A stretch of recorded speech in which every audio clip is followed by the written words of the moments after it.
Dear students, இப்போ பார்த்தீங்கன்னா strategic மேனேஜ்மெண்ட்டில் third unit பார்க்க போகிறோம். அதில் என்னென்ன இருக்குதுன்னு பார்த்தீங்கன்னா ஜெனரிக் ஸ்ட்ராட்டஜி ஆல்டர்னேட்டிவ்ஸ் என்னென்ன அதில் கவர் ஆகுதுன்னு பார்த்தீங்கன்னா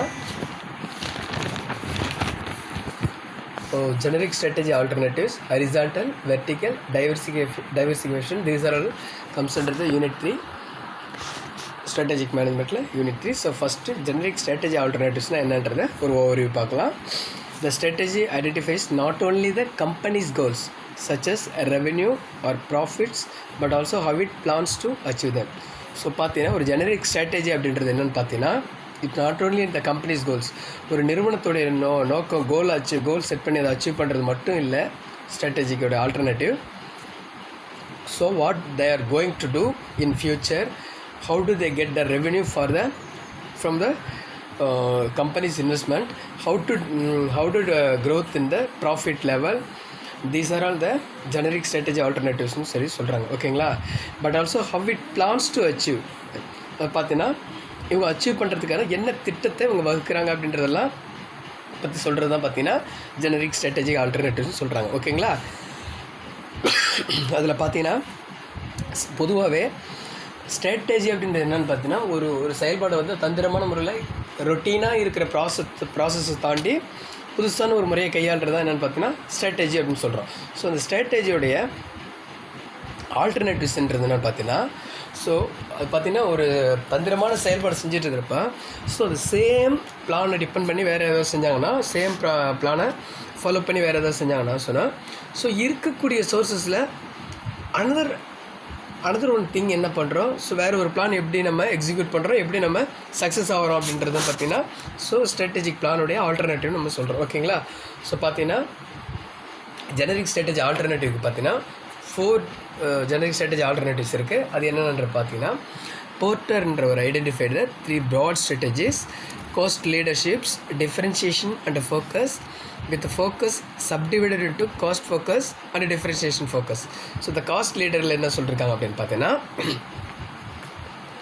the cost leadership strategy is a good option for companies that are able to consistently reduce the cost of doing business. பார்த்தீங்கன்னா ஸோ the காஸ்ட்ன்றது என்னென்னு பார்த்தீங்கன்னா அடக்க விலைன்னு அப்படின்னு சொல்லுவோம். ஓகேங்களா? ஸோ இது என்னென்னா இட் கன்சிஸ்டன்ட்லி, அதாவது தொடர்ச்சியான முறையில் வந்து விலையோட, அதாவது உற்பத்தியோட விலையை குறைச்சி ப்ராஃபிட் மேக்ஸிமைசேஷன் பண்ணணும். ஓகேங்களா? So companies that are able to consistently reduce the cost, அதாவது பார்த்திங்கன்னா தொடர்ச்சியாக உற்பத்தியோடைய செலவு குறைக்கிறது என்னென்னு பார்த்தீங்கன்னா காஸ்ட் லீடர்ஷிப்னு நம்ம சொல்கிறோம். ஓகேங்களா? while you are doing business that has become a greater impact of cost. ஓகேங்களா? ஸோ பார்த்தீங்கன்னா காஸ்ட் அப்படின்றது என்னென்னு பார்த்தீங்கன்னா ஒரு முக்கியமான காரணியாக இருக்குது இதுக்கு, அதாவது ப்ரைஸை டிட்டர்மைன் பண்ணுறதுல முக்கியமான விஷயம் காஸ்ட்டு. ஸோ இந்த காஸ்ட்டுடைய லெவல் அதிகரிக்கும் போது கம்பெனிஸ் என்ன பண்ணுவாங்கன்னு பார்த்தீங்கன்னா ப்ரைஸோட, அதாவது உற்பத்தி செய்யப்பட்ட பொருளுடைய விலை அதிகரிப்பாங்க. ஸோ அப்படின்னு பார்த்தீங்கன்னா இந்த அடக்க விலை எந்த அளவுக்கு குறைக்கிறோமோ அந்தளவுக்கு நிறுவனத்துக்கு ப்ராஃபிட்ன்றது உண்டு. ஓகேங்களா? ஸோ எப்படின்னு பார்த்தீங்கன்னா அடக்க விலையை குறைச்சி அதுக்கு இந்த மாதிரி ப்ரைஸ் நம்ம கொண்டு வந்தாலும் சொன்னால் ஸோ ப்ரைஸோட மேக்ஸிமைசேஷனும் அந்தளவுக்கு இருக்காது. அட் தி சேம் டைம் பார்த்தீங்கன்னா ஒரு தொடர்ச்சியான லாபத்தை அவங்களால அடைய முடியும்னு சொல்கிறாங்க. ஸோ இது வந்து பார்த்தீங்கன்னா காஸ்ட் லீடர்ஷிப்பில் இதை சொல்ல வராங்க. அதுக்கடுத்து differentiation. It is a better alternative for a company that doesn't have a strong cost advantages or prefers to emphasize strength in production. So இதில் என்னென்னு பார்த்தீங்கன்னா இந்த காஸ்ட்டோட விஷயத்தை அதாவது காஸ்ட்டோடைய சிக்னிஃபிகன்ஸை கன்சிடர் பண்ணிக்காமல் ஸோ ப்ரொடக்ஷனுடைய ஸ்ட்ரென்த்து வந்து இதில் வந்து மேக்ஸிமம் ஒரு வியூ பாயிண்ட்டாக எடுத்து ஸ்ட்ரென்த், அதாவது குவாலிட்டியான, அதாவது நிறுவனத்தோடைய ப்ரொடக்ஷன் குவாலிட்டியை வந்து என்ஹான்ஸ் பண்ணுறதுலேயே இவங்க மேக்ஸிமம் ஃபோக்கஸ் பண்ணுவாங்க அப்படின்னு சொல்கிறாங்க. ஓகேங்களா? ஸோ அதிலே இவங்களுடைய கவனன்றது இருக்கும். ஸோ டிஃப்ரென்சியேஷன் பார்த்தீங்கன்னா வேரியஸ் டிஃப்ரென்சியேஷன் இருந்தாலே வழிய we can sustain in the markets, அப்படி தான் சர்வைவல் ஆக முடியும் அப்படின்றது சொல்கிறாங்க. ஓகேங்களா? ஸோ ஆல்டர்னேட்டிவ்னு சொன்னாலே நம்ம என்னென்னு பண்ணுவோம்னா வேரியஸ் டிஃப்ரென்சியேஷன் வரும் அப்படின்னு சொல்லுவோம். ஓகேங்களா? It is a better alternative for a company. So அது என்ன பார்த்தீங்கன்னா கம்பெனிக்கு ஒரு டிஃப்ரென்சியேஷன் கொடுக்குறது பெட்டர் ஆல்டர்னேட்டிவாக இருக்குன்னு சொல்கிறாங்க. ஓகேங்களா?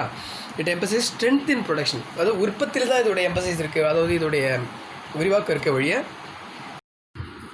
ஸோ பார்த்தீங்கன்னா அடுத்தது காஸ்ட் ஃபோக்கஸ் சொல்கிறோம். The focus of strategy distinct because it is used when you serve a niche target market. So என்னென்னு பார்த்தீங்கன்னா இந்த காஸ்ட் ஃபோக்கஸில் அப்படின்றது பார்த்தீங்கன்னா மேக்ஸிமம் இதில் அடக்க விலையை குறைச்சி எப்படி நம்ம ப்ராஃபிட் மேக்ஸிமைசேஷன் பார்க்குறது தான் காஸ்ட் ஃபோக்கஸ் சொல்லுவோம். ஸோ இதில் என்னென்னு பார்த்தீங்கன்னா மேக்ஸிமம் என்னென்னு பார்த்தீங்கன்னா ரா மெட்டீரியல்லேருந்து ப்ரொடக்ஷன் ப்ராசஸ்லேருந்து ஒர்க்கர்ஸோட இன்புட்லேருந்து இது எல்லாத்தையும் என்ன பண்ணுவாங்க, what are all the things we are maximum reduce the cost அப்படின்றது தான் பார்ப்பாங்களே ஒழிய இதில் வந்து இது பார்த்தீங்கன்னா ப்ரொடக்ஷன் லெவலுன்றது ப்ரொடக்ஷன் லெவலையும் சரி ப்ரொடக்ஷனுடைய காஸ்ட்டு இந்த இதெல்லாம் வந்து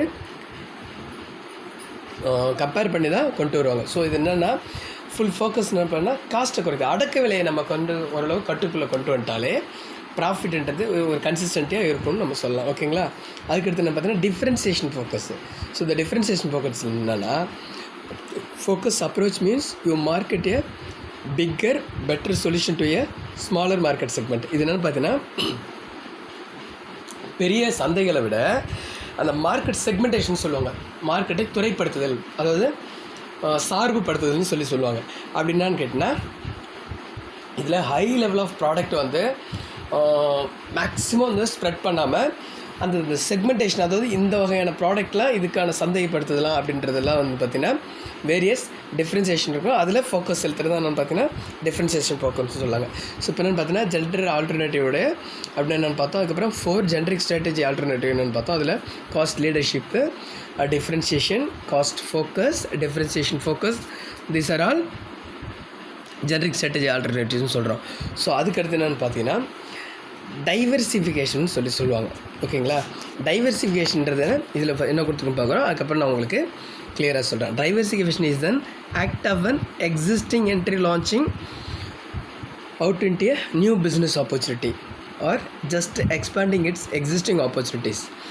this corporate strategy enables the entity to enter into a new market segment which it does not already operate in. ஓகேங்களா. ஸோ வந்து பார்த்திங்கன்னா பொதுவாக ஒரு டைவர்சிஃபிகேஷன் அப்படின்னு சொன்னாங்கன்னா ஒரு தொழிலில் மூலதனத்தை செலுத்தி தொடர்ச்சியான தொழிலில் ஈடுபடுற ஒரு தொழில் முதலாளின்றவர் ஒரே தொழிலில் இருந்துக்கிட்டு ஸோ கம்பெனிஸை எக்ஸ்பேண்ட் பண்ணும்போது வெவ்வேறு விதமான உற்பத்தியில் ஈடுபடுறது, அதாவது வேரியஸ் டைப்ஸ் ஆஃப் ப்ரொடக்ஷனில் ஈடுபடுறது என்னென்னு பார்த்தீங்கன்னா டைவர்சிஃபிகேஷன் சொல்லலாம்.